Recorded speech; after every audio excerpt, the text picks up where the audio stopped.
when you're ready.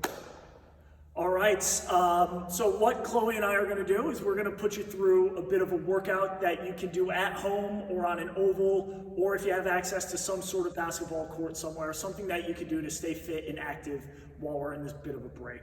So the first part is gonna be a 15-minute, what I would call warm-up or movement prep. So I'm just gonna walk you through this pretty quickly. So before we start any warm-up, the first thing we want to do is just get our blood flowing. We want our muscles to be nice and warm, so when we go to move, we don't hurt ourselves. So we can do that any way we want. Like star jumps is a good thing we could do. All right, star jumps for about 30 seconds.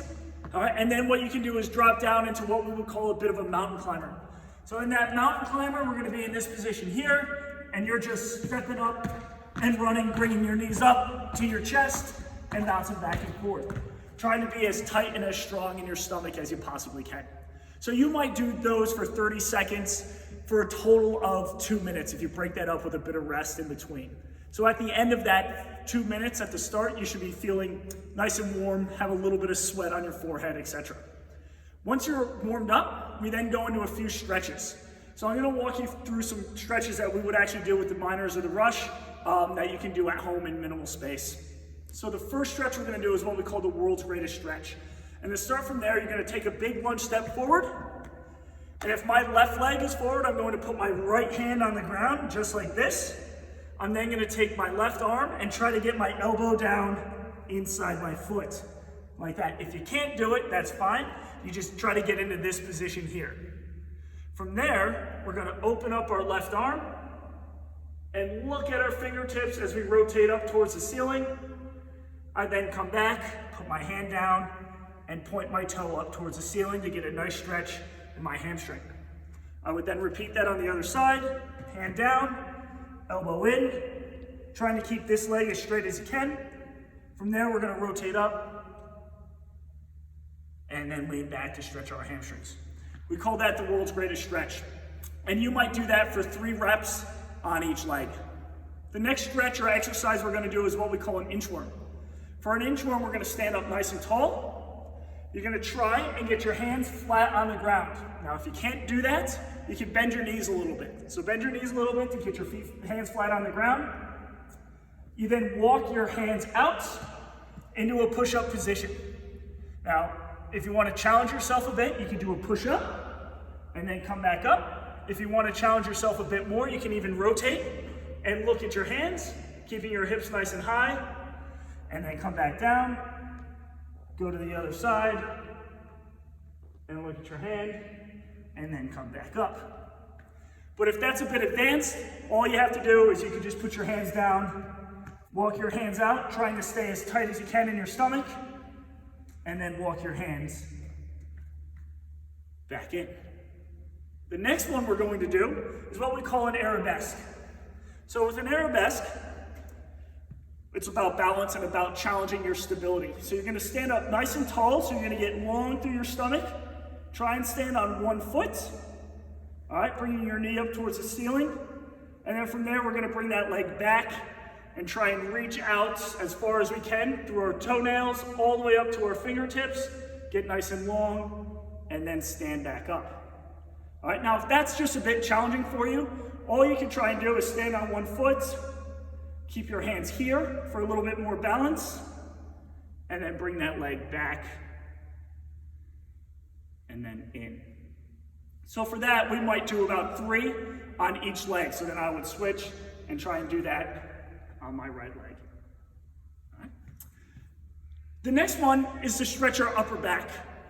So this one, what we're gonna do is we get down here on our hands and our knees with our wrists in line with our shoulders and our knees in line with our hips.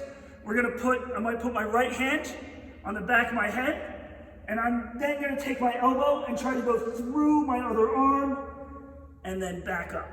I'll rotate a little bit this way to show you. So hand here, rotate through, and then back up. I might do that 6 times on one side, and then switch hands and go 6 times on the other. And that's really just a focus on this part of your upper back to get that nice and loose before we do our exercises. Another stretch that we're gonna do is working on our lower back and also through our midsection. So you're gonna take a nice strong lunge step forward, so your foot is nice and solid with the floor. You're gonna pretend like you're holding one of those big gym balls, just like this. And from this position here, you're gonna reach up towards the ceiling, all right, get nice and stretched through your midsection, and then you're gonna come back down and then just rotate from one side to the other. All the while trying to maintain a nice strong front foot, nice and tight in your stomach, and then a good rotation. And we would switch. Now I'm gonna put my right leg forward, that gym ball up in front to the ceiling, all right, and then we're gonna rotate side to side, nice and controlled. We might do 4 on one leg and then 4 on the other. Now, once we've done that, our muscles should be nice and stretched out. And if you have some open space, you can do some run-throughs.